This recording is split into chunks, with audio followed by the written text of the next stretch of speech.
Leo en Proverbios 19:18. Castiga a tu hijo en tanto que hay esperanza, mas no se apresure tu alma para destruirlo. Nuevamente hoy en la buena providencia de Dios nos hemos reunido para considerar este texto y ampliar en cuanto al tema de una exhortación bíblica para instruir a los hijos. Es obvio, es evidente del texto que empieza con un deber: castiga a tu hijo. Y en otro lugar, y hemos estudiado así, ese castigo en parte usará como instrumento la vara o el castigo corporal. Pero todos nosotros que tuvimos padres que nos disciplinaban y nos castigaban, sabemos que la vara es un instrumento de instrucción muy amargo, muy desagradable, y a la luz de las Santas Escrituras, para que el mismo haga buen efecto en la vida futura del niño, que la vida del muchacho no se quede amargada para siempre, que no sean exasperados ni alentados a la rebeldía ni a la desobediencia, que ellos no sean mal formados. Para aplicar eso correctamente se necesita la concurrencia divina sobre nuestras labores. Esto es, que Dios se agrade en bendecirnos, en capacitarnos, que el poder del Altísimo venga sobre nosotros y nos haga sabios, que sea esta vara administrada en la manera prescrita, revelada por Dios en su santa palabra, para que así racionalmente podamos esperar bendición. Es decir, que nuestra lógica nos diga: estamos por el camino en el cual Dios bendice a aquellos que le honran. Digo esto porque una de las advertencias que las Escrituras dan respecto a los tiempos del fin o en los postreros días es que habrá padres sin afecto natural. Esto es, que habrá padres peores que los animales en cierto aspecto. Y cuando digo animales, estoy teniendo en mi mente los perros pastores. Los perros pastores, ellos tratan de morder al rebaño solamente cuando el rebaño, las ovejas o los corderos hacen algo equivocado, que amerite el morderlo para traerlo al rebaño. Pero hay padres que no son así, que son peores que los animales. Dan pelas, aplican castigo corporal sobre los hijos de manera injusta, de manera inmisericordia, y entonces le hacen mucho daño a los muchachos. Por lo tanto, como dice el salmista en el Salmo 119:66, enséñame buen sentido y sabiduría. Los padres pues necesitan buen sentido y sabiduría para aplicar correctamente la vara o el castigo sobre sus hijos. El lenguaje nuestro es para dar las pelas con justicia, es la idea. Para considerar este tema nos propusimos dividirlo o desglosarlo de la siguiente manera.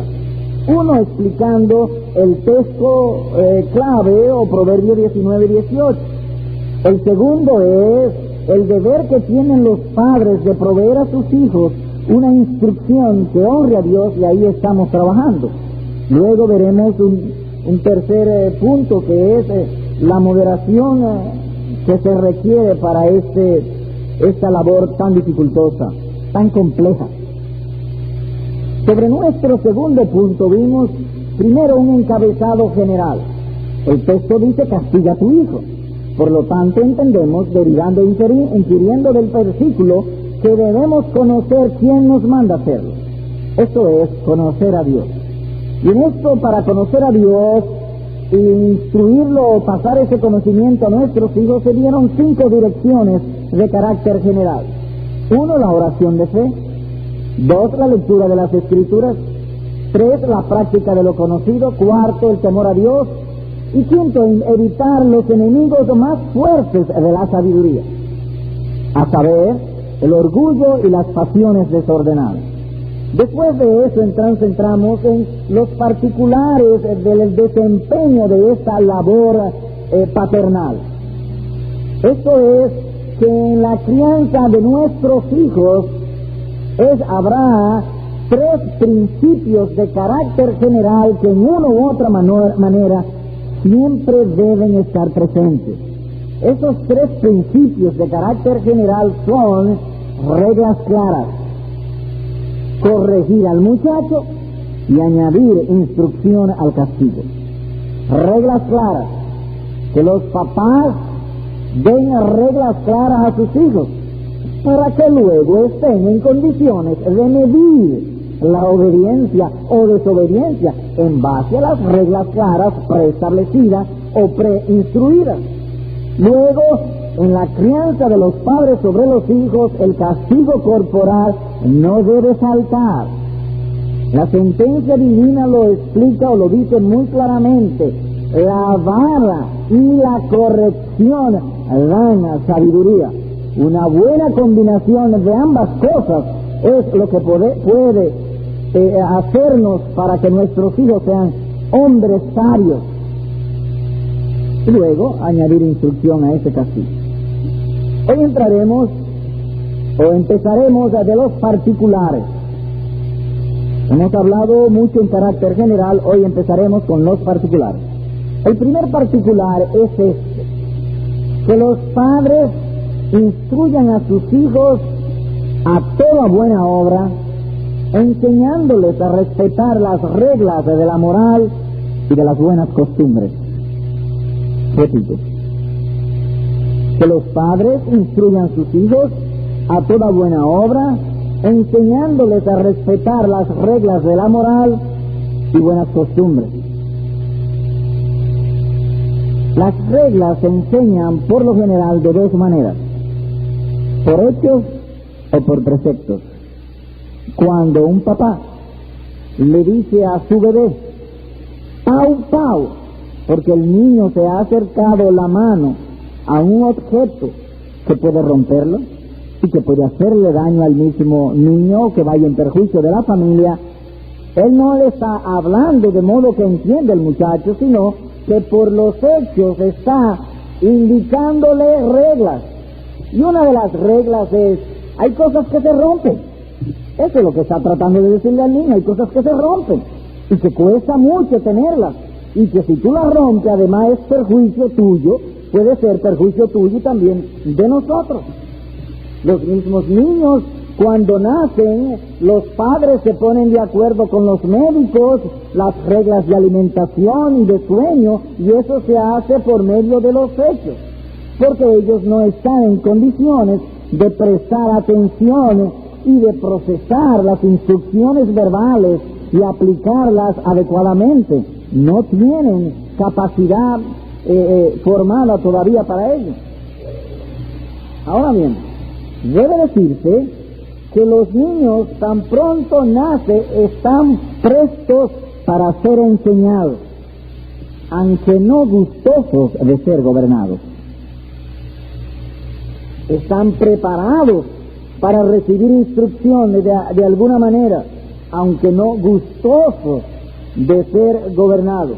¿Por qué? Porque aún siendo bebés, tienen la inclinación en sus corazones de romper las reglas y de guiarse por sus deseos.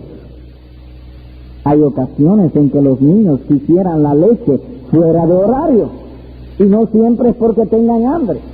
No estoy hablando de los bebés recién nacidos a los cuales los médicos le dicen a la mamá: debe darle leche cada vez que quiera. Estoy hablando ya de niños un poco más crecidos. La idea es que a veces ellos quieren romper las reglas. La leche es la alimentación, el dulce es un postre, pero no es la alimentación, y ellos quieren romper las reglas. Están inclinados, pues, a ser gobernados por sus deseos, por sus propios deseos, que por las reglas. Los padres deben estar apercibidos de esto, porque este es un mundo de reglas. Y el bien, la prosperidad y la felicidad están atadas indisolublemente a las reglas. La felicidad es fruto de la santidad. La felicidad no viene por el alambre, como se suele decir, sino que es fruto de una vida honrando a Dios.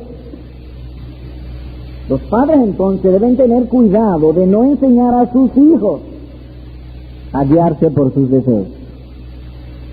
Si los padres son consentidos o indulgentes, tendrán la tendencia de complacer siempre a sus muchachos. Y los muchachos entonces serán gobernados por sus propios deseos y tendrán en poco respetar las reglas y los deberes. Ahora bien, estamos hablando en sentido muy general. Quiero ahora detenerme en un texto que prueba lo que estamos diciendo. Ese texto se encuentra en la segunda epístola del apóstol San Pedro, en el capítulo número 1.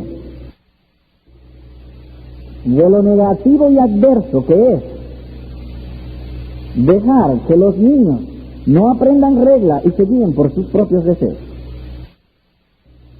Segunda de Pedro, capítulo 1 y el verso 4. Leo. Desde el 3 voy a leer. Como todas las cosas que pertenecen a la vida y a la piedad nos han sido dadas por su divino poder, mediante el conocimiento de aquel que nos llamó por su gloria y excelencia. Padres, he aquí, Padre cristiano, todas las cosas que pertenecen a la vida y a la piedad son tuyas, son de los creyentes. Verso 4. Esas cosas nos han sido dadas por medio de las cuales nos ha dado preciosas y grandísimas promesas. ¿Para qué? Para que por ellas llegaseis a ser participantes de la naturaleza divina, habiendo huido de la corrupción que hay en el mundo a causa de la concupiscencia. Le vamos a preguntar a usted. Yo he visto y en mi experiencia que en este mundo hay mucha corrupción moral, abundante corrupción, opresiones, fornicaciones, robos, maledicencias, muertes, crímenes, hurtos, maldades, golpes, heridas, ofensas, todas esas cosas. ¿Cuál es entonces la causa de la corrupción moral que hay en el mundo? El texto es bien explícito. Nótense. Habiendo huido de la corrupción que hay en el mundo a causa de la concupiscencia. ¿Y qué concupiscencia? Malos deseos. La causa de las corrupciones son malos deseos. Entiéndase a su vez que cuando los padres, por indulgencia, por descuido, por torpeza o por ignorancia o por la causa que fuese, enseñan a sus pequeños a vivir por deseos más que por reglas, sin quererlo, y esto es lo triste, lo trágico, lo patético, que los propios padres enseñan a sus hijos a ser corruptos. ¡Qué triste!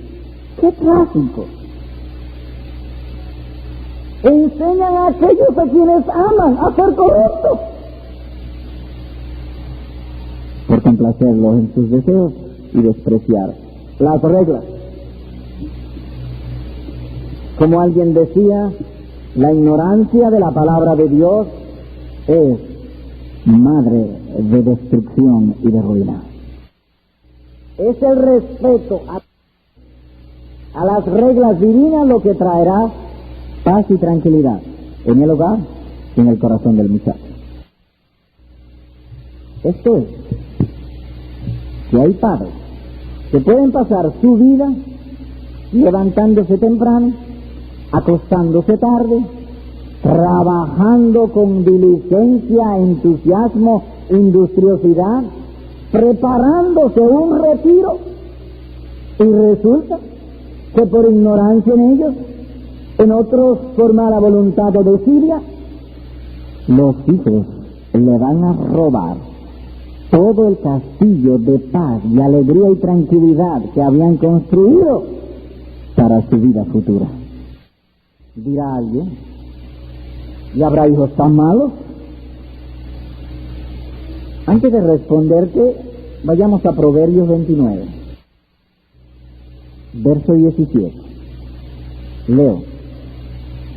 Corrige a tu hijo y te dará descanso y dará alegría a tu alma.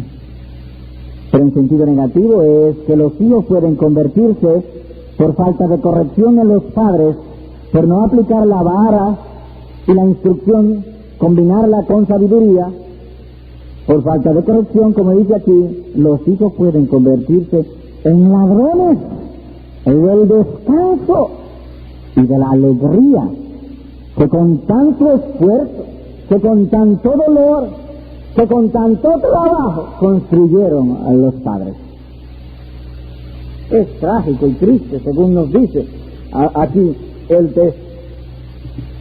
Ahora bien, en esto de corregir a los niños, los padres deben tener en mente, en cuenta, muy claro, el imitar el ejemplo divino. ¿Cómo corrige Dios a sus hijos y a sus criaturas? Bueno, Romanos capítulo 2 nos habla de eso. Versículos 9 y 10. Tribulación y angustia sobre todo ser humano que hace lo malo. El judío primeramente y también el griego. Pero gloria y honra y paz a todo el que hace lo bueno, al judío primeramente y también al griego. De donde podemos derivar del texto que los padres deben en la corrección para sus hijos siempre premiar lo bueno y castigar solamente lo malo. Premiar lo bien hecho y castigar lo malo. Lo malo, corregirlo, reprenderlo, censurarlo y castigarlo con vara cuando fuese necesario. Y lo bueno, estimularlo. De tal modo que si el niño es mantenido dentro de la senda del deber que encierra esa verdad por una práctica constante, entonces el niño será bendecido. Y tú también, amado Padre. Pero repetimos, las reglas deben estar claras en la mente de los padres y asimismo ser transmitida a los niños para que puedan estar en capacidad de medir la obediencia o desobediencia. Hablábamos la vez pasada de Dios como instructor y como modelo a seguir por excelencia. Dios es sabio, Él gobierna con sabiduría, no hay otro como Él. En Génesis capítulo 2 encontramos cómo Dios hizo con Adán y Eva.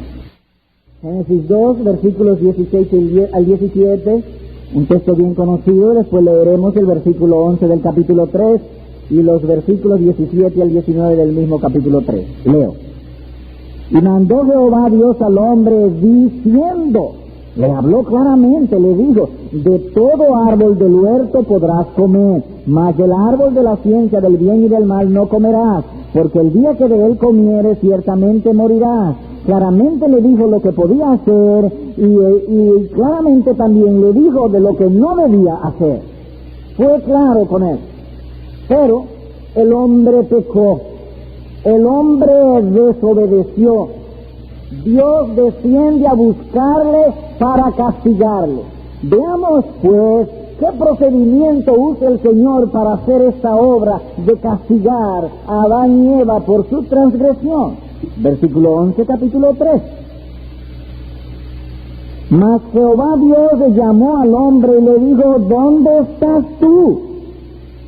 Lo primero que le hizo fue una pregunta. En otras palabras, como si le hubiese dicho, ¿qué has hecho?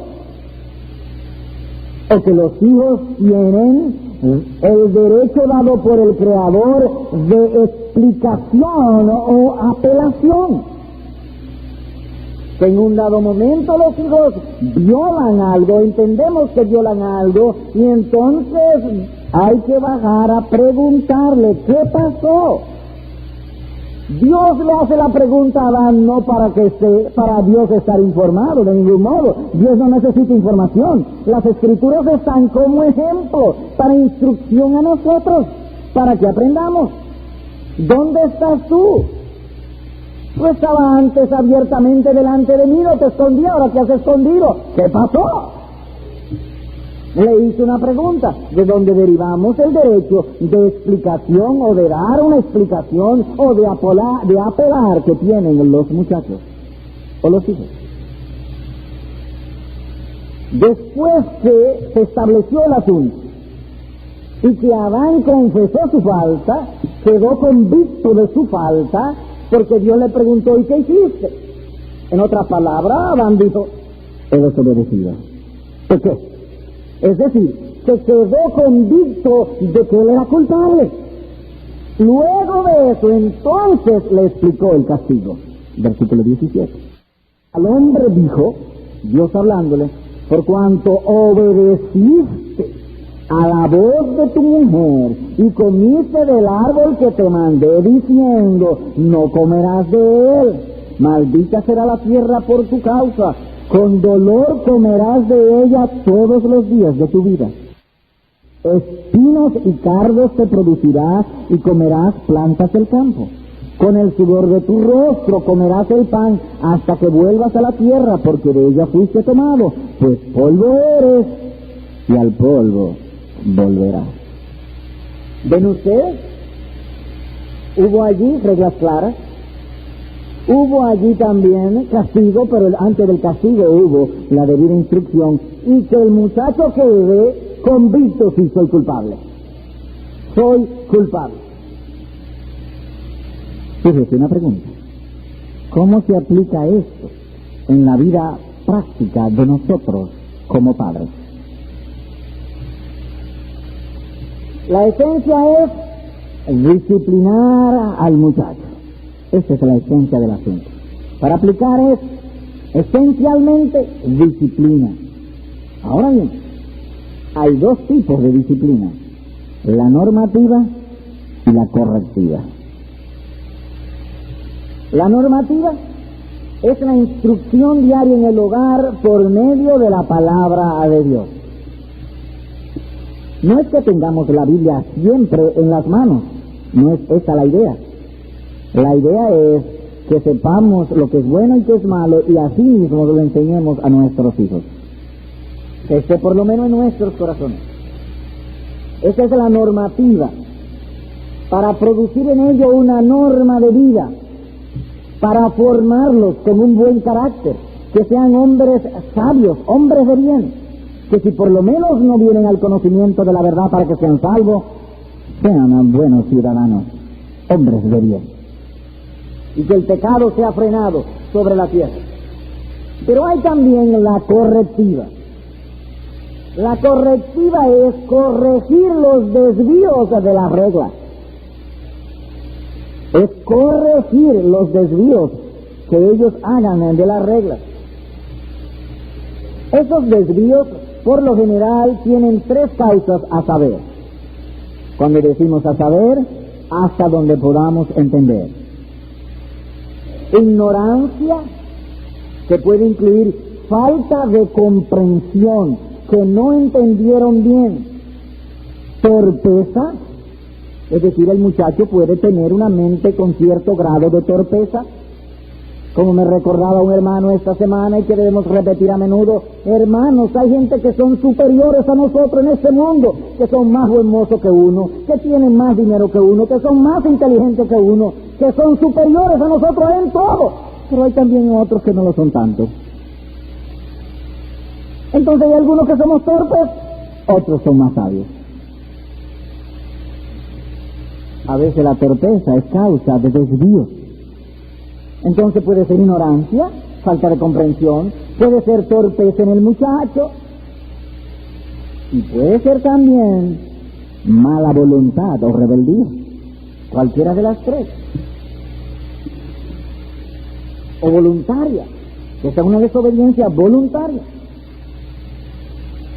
Ahora bien, hacemos énfasis en el aspecto del castigo porque es la parte más difícil de aplicarlo con justicia.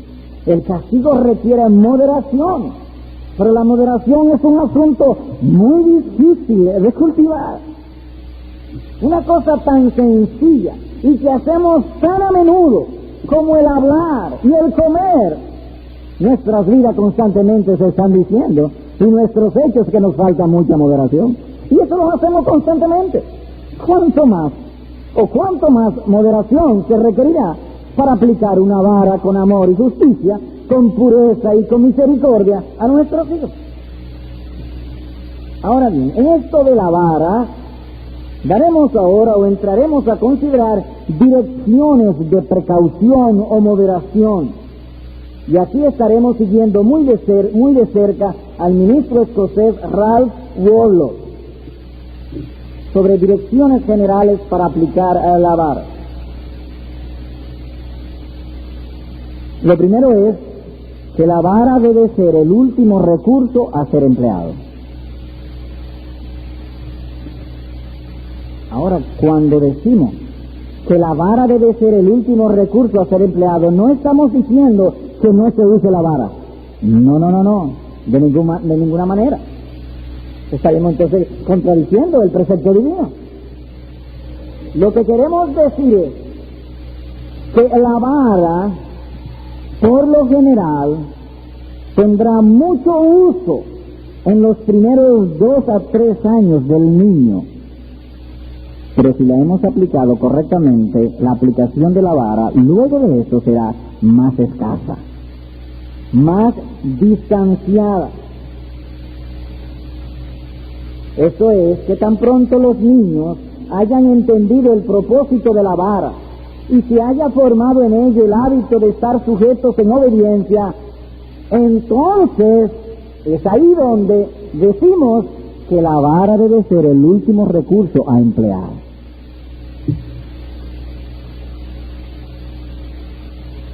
Vuelvo y repito.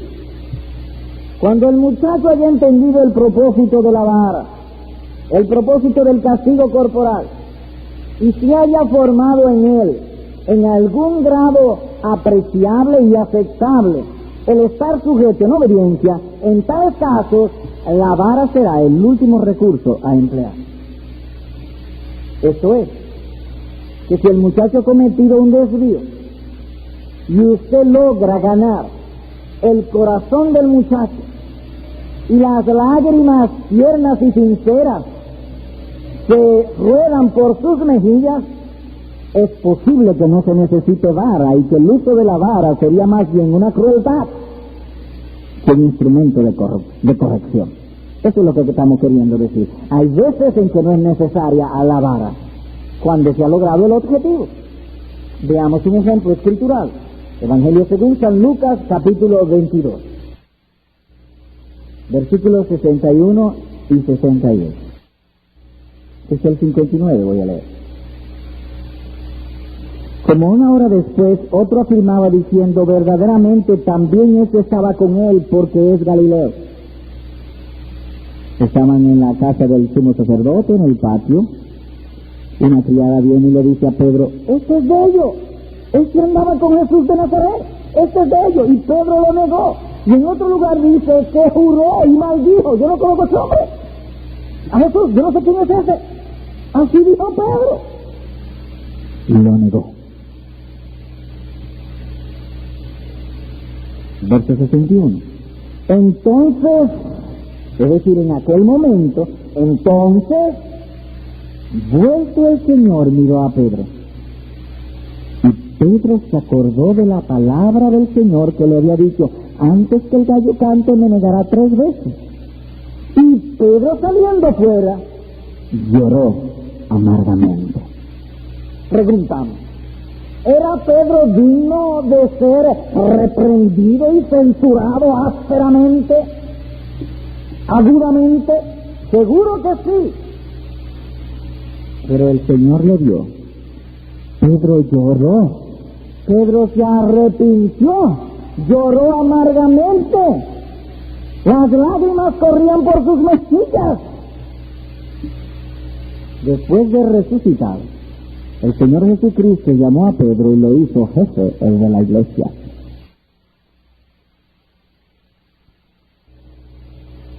No le reprendió, no le volvió a censurar, porque el objeto ya se había conseguido. Arrepentimiento. Así también decimos la vara debe ser el último instrumento o medio a ser usado. La mirada de Jesús a Pedro tuvo más efecto que una severa reprensión o severa visitación. Así que si el papá ve el desvío del muchacho y llama al muchacho y el muchacho dice: sí, papi, yo falté, yo pequé, y con lágrimas en los ojos, no le pegue, a menos que sea un mecanismo de hipocresía que el muchacho emplea a menudo. Ahí se requiere entonces de tu sabiduría para hablar con él. Los errores son buenas ocasiones para instruirle a la verdad y decirle: mire, que ya yo no te creo por esto, tus precedentes son de esta y de esta manera. Pero el asunto es que la vara sea el último instrumento o recurso a ser empleado. Lo segundo, cuando vayas a usar la vara, asegúrate que una falta ha sido cometida. Esto es, que tú estés convencido, persuadido de que el muchacho cometió una falta, que cuando tú se la presentes objetivamente, él finalmente va a estar de acuerdo contigo que cometió una falta. Hay veces que los padres dan vara sin motivos, dan pelas, como solemos decir nosotros, por quítame esta paja, sin motivo. Para dar vara debe verse en el hijo una mala disposición, porque darlo sin falta sería una injusta corrección y el papá sería más digno del castigo que el muchacho. Permítasenos presentar varios casos de este asunto. Un papá cuyo sueldo son 1,000 pesos quincenales, o 3,000, póngale usted. El papá gana 3,000 pesos al mes, o 2,000, lo que usted quiera. Llega el día 15, cuando llega, él trae su sueldo, le dieron una papeleta de 1,000 pesos y eso él trae. La deja mal puesta, pone la papeleta en un sitio mal puesta, el niño no sabe lo que es la papeleta, la ve tan bonita, la coge una tijera, y la corta, o se la regala a alguien, viene alguien, un amiguito o un vecino, y él se la regala. Obviamente que el niño hizo eso por un descuido en los papás, no en él. Él no conoce de reglas claras en ese sentido. Darle vara sería una crueldad o injusticia. La falta es del papá o de la mamá, no de él. Repito, sería eso, aplicarle vara o castigarlo corporalmente sería crueldad, pero nunca instrucción. Otro ejemplo, considerar la naturaleza infantil del niño. Hay niños que en su forma de ser son tímidos, pero otros son, lo que se suele decir, hiperactivos. Constantemente nos están diciendo que están muy saludables, brincan, saltan, patalean y hacen muchas cosas que los papás llaman travesuras. Vamos con el niño a la playa, él brinca, salta, o al campo, y esos son sitios propios para que él nos diga: papi, estoy sano. Ese es el lenguaje que nos estaría diciendo por sus hechos, pero él no está cometiendo ninguna maldad. Ahora bien, los papás deben sentarse con ese niño e instruirlo, porque si van a la iglesia, eso no se puede hacer en la iglesia. En la iglesia hay que estar quieto. O si van a un banco de visita o a una oficina, el muchacho no puede estar brincando y saltando.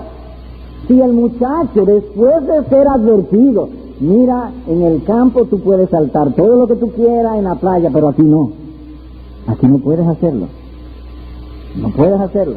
Si aún así él lo hace, entonces quizás merezca castigo, porque ya está un asunto de desobediencia o de desvío a una clara regla. Se le ha dado una regla.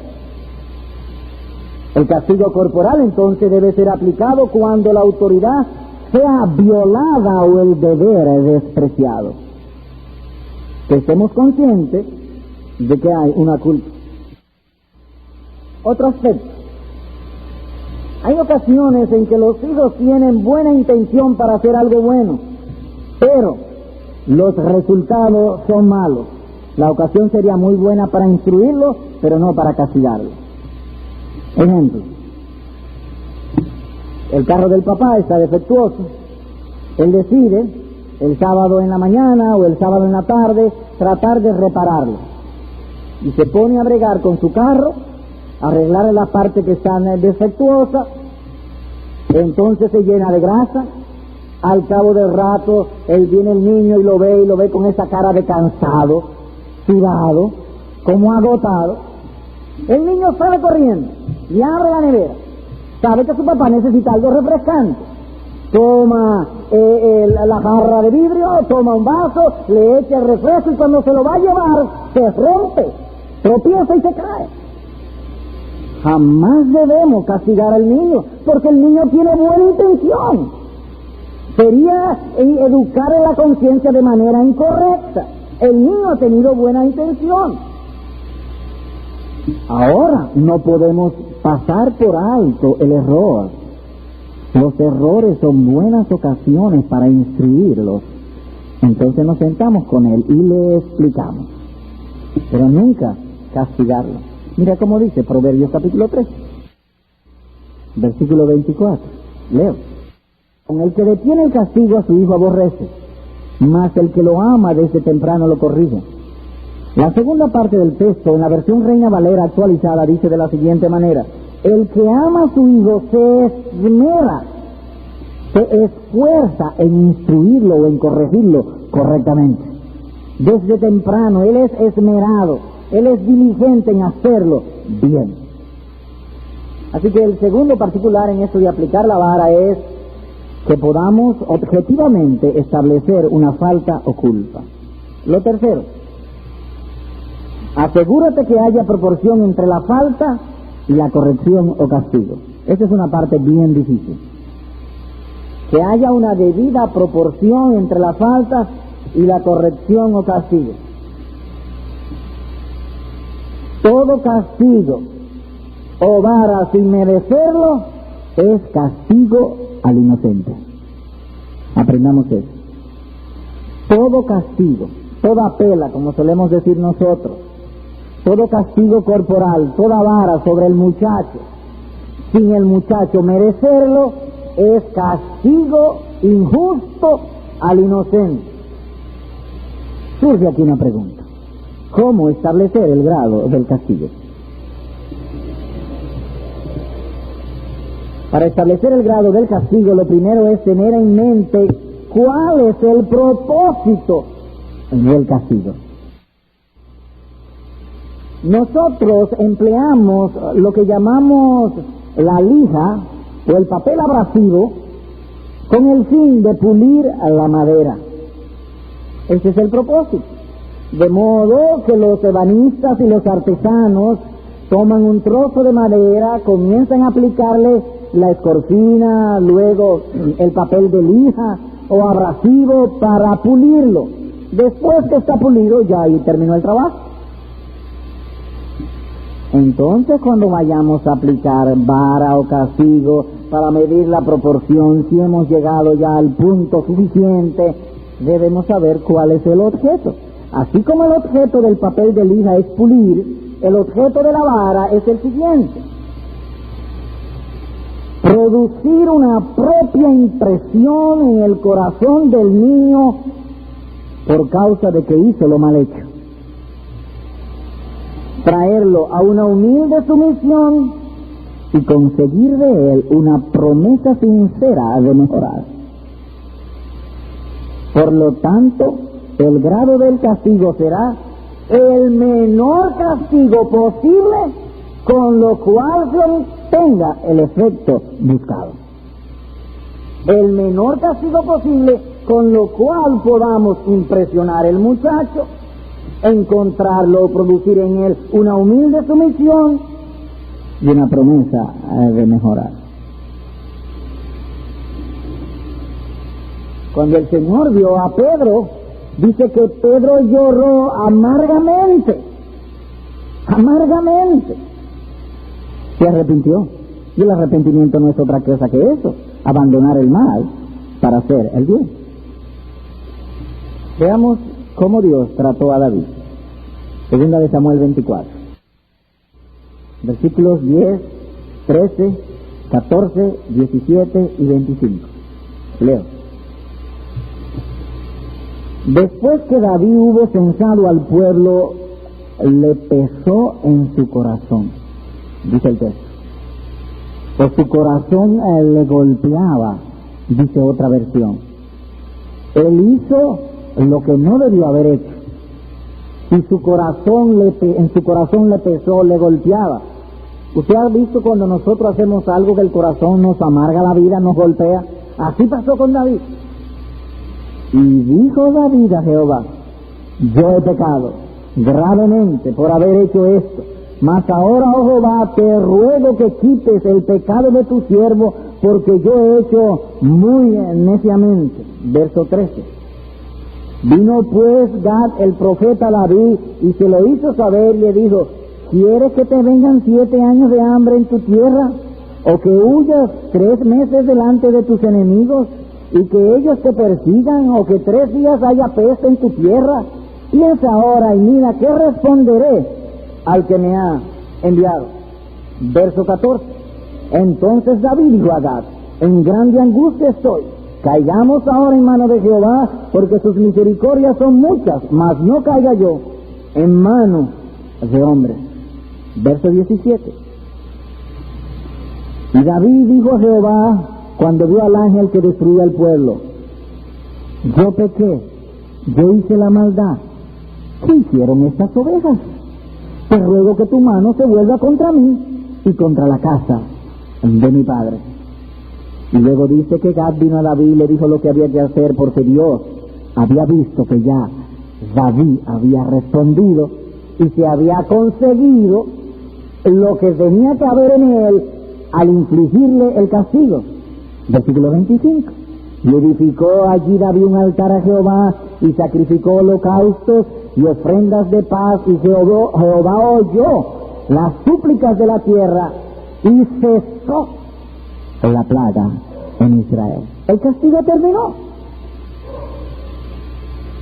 De manera que si es bien aplicado, el crecimiento del muchacho demandará cada vez menos vara y responderá con mucha más facilidad a lo que se busca en corregirlo o en castigarlo. Ahora bien, no se debe pasar por alto que la clase y el grado de la vara puede ser diferente con diferentes niños. Y la repetición de una falta puede demandar repeticiones del castigo. Un niño le responde mal a su mamá y el papá le dice: yo te he dicho a ti y te he enseñado que tú no puedes hablar de manera indebida, ni respetuosa, ni ofensiva contra tu mamá. Ahora tú vas a ir donde tu mamá y le vas a decir a tu mamá: mami, perdóname. Y el muchacho dice: no, yo no lo voy a hacer. En tal caso hay que aplicar varas. Una vez vi un caso de que el papá aplicó 4 varas antes de que el muchacho dijo: sí, papi. Y luego instruir al muchacho de que él había faltado. Ahora bien, en todo momento, dice la Escritura, castiga a tu hijo en tanto hay esperanza, pero no se apresure tu alma para destruirlo, sino simplemente castigarlo. Esto es, que hay ocasiones que se requiere mano fuerte, pero cuando vayas a aplicar mano fuerte, asegúrate de que tus manos estén enguantadas con seda o con terciopelo. Lo cortés no quita lo valiente, la firmeza no quita la ternura. Es la idea. Otro particular: nunca castigues apasionado. Y esta es una de las más difíciles de guardar, que cuando vayas a castigar a tu hijo no lo hagas enojado o airado. Pero es a su vez de las más difíciles y una de las más fatales o esenciales consecuencias. Lo cierto es que si eres incapaz de gobernarte a ti mismo, entonces eres incapaz de gobernar a tu hijo. Para aplicar las verdades divinas y practicarlas se requiere dominio propio. Castigar al hijo enfurecido o enojado es como si un analfabeto tratara de enseñar a leer o escribir a su prójimo. No podrá. El papá merece ser castigado más que el hijo. Él está exigiendo al hijo que no haga lo malo, pero él lo está practicando porque no tiene dominio propio. La vara siempre debe ser ejercida con ternura, con firmeza. Siempre. Suponte que tú vas en un barco a cierto lugar. Para guiarte usas frecuentemente la brújula. Llega un momento que hay que enderezar la dirección del barco. Pero la brújula ha sido recientemente batida o movida, sacudida, y la aguja no está en su sitio. Pregunto, ¿debes tú seguir la dirección de la aguja de la brújula cuando la brújula no está tranquila? No, tengo que esperar que se tranquilice la brújula para saber dónde está el norte y orientarme correctamente. Pues es lo mismo. Si la mano está temblando, no aplica el castigo. Debes esperar a sosegarte o a tranquilizarte. No olvides que la vara o castigo es para un fin.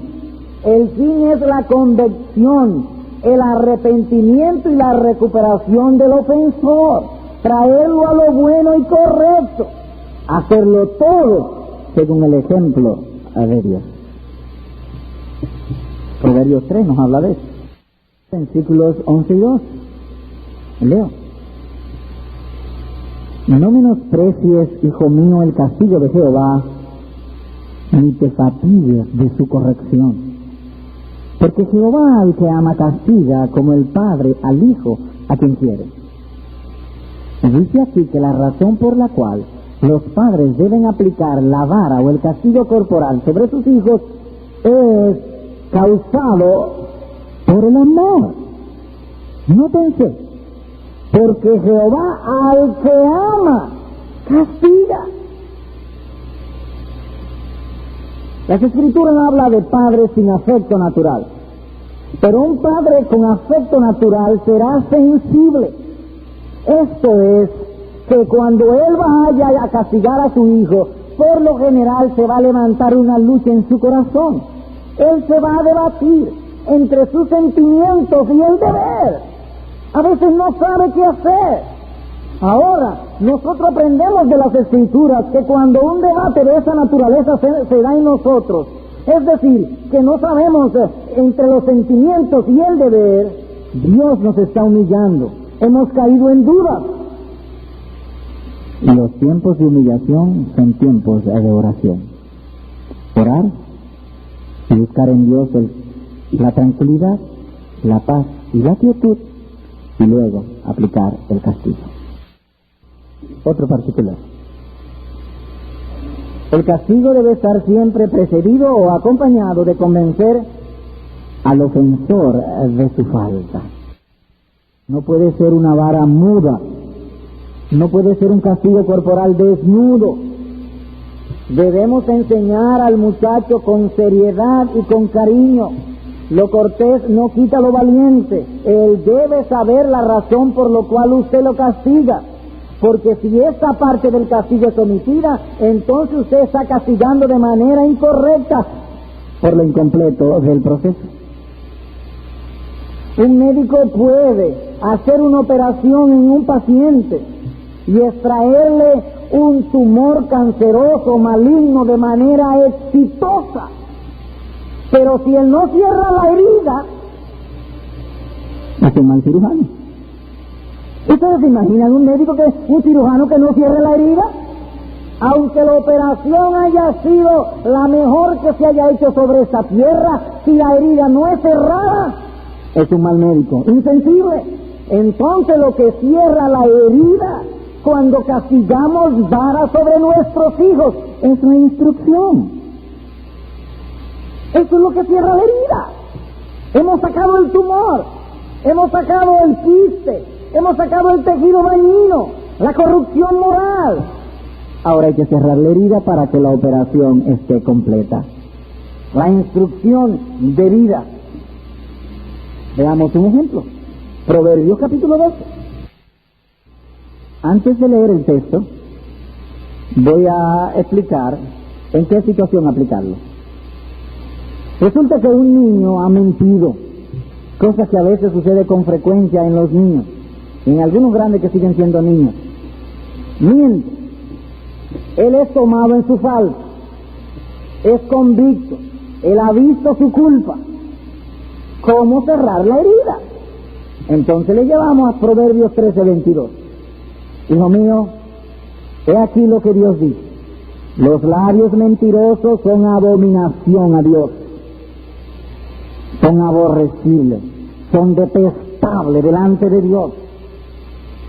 Hijo mío, Pedro, lo que hacen verdad son su contentamiento. Entonces yo quiero que tú tengas una vida que sea agradable a Dios, que Él siempre te bendiga, te cuide, te proteja, que sea tu pronto auxilio en las tribulaciones, tu refugio fuerte. Tengo que castigarte porque eso es abominación a Dios. No puedes mentir, hijo mío. Se aplica la cirugía, pero viene la instrucción para cerrar la herida. Hermanos amados, amados y entrañables del alma, la corrección nunca debe ser una exhibición arbitraria de autoridad paternal.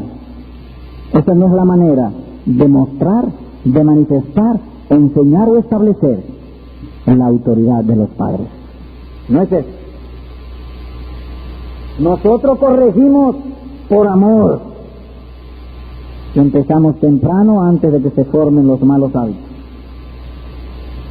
Señor predicador, yo soy papá, pero usted me ha abrumado. Estoy cargado en mi corazón ante tanta ignorancia. Hermano amado, no te desalientes. Nos hemos reunido para aprender. No hemos venido aquí para avergonzarte. No, para humillarte sí. Y para que Dios sea exaltado. Y en tu humillación tú seas buscado o dirigido a orar la gracia y la bendición de Cristo sobre tu vida, pero no a avergonzar, sino a instruir. A eso hemos venido. Aplicación única. Cuando te sea necesario dar corrección a tu hijo, hazlo con la debida prudencia. Repito, cuando te sea necesario dar castigo corporal a tu hijo, hazlo con la debida mesura, la debida moderación, prudencia. Acuérdate de disciplinar a tu hijo de acuerdo a la constitución que la providencia ha dado a tu pequeño. Vamos a suponer un hombre, su esposa pesa 100 libras o algo así. Vamos a hacerle una pregunta a ese hombre. ¿Es capaz tu esposa de levantar un pico y una pala? Pues seguro que sí, es capaz de eso. ¿Y de levantarlo y bajarlo sobre el pavimento? Sí. ¿Y por qué tú no la pones a picar calle? Pues porque ella fue criada con muchas delicadezas. Y Dios me manda que en la providencia yo debo ser sensible a la delicadeza con que la providencia le ha dado. Si la pongo a picar piedras o a picar el pavimento, la mato. Entonces los padres deben ser sensibles en cuanto a sus hijos, que hay unos que son más frágiles que otros. Hay otros que responden con facilidad, pero hay otros que no. Entonces debes aplicar la corrección de acuerdo a como la providencia te ha dado tu muchacho. O frágil o no frágil, o fuerte o no fuerte. Hay muchachos que para que sientan el castigo debe haber, aunque con mano de seda, pero firmeza. Hay otros que no. Hay otros que no, que responden de otra manera. De modo que sé prudente en eso. Asegúrate de estar en calma, de mostrarle ternura, que ellos vean tu poco deseo en castigarlo, que tú no tienes deseo de amargarle su vida, ni de corregirlo, ni de castigarlo, y que queden conscientes de que es por amor. Y pregúntaselo a menudo: hijo mío, ¿por qué tú crees que yo hago con esto contigo? ¿Porque me deleito en amargarte la vida? ¿O porque tú quieres hacer el bien? No, papi, no, mami, yo sé que tú lo haces para que yo aprenda a hacer el bien. Así que si antes de pegarle logra su corazón, el camino del éxito y de la bendición están delante de ti.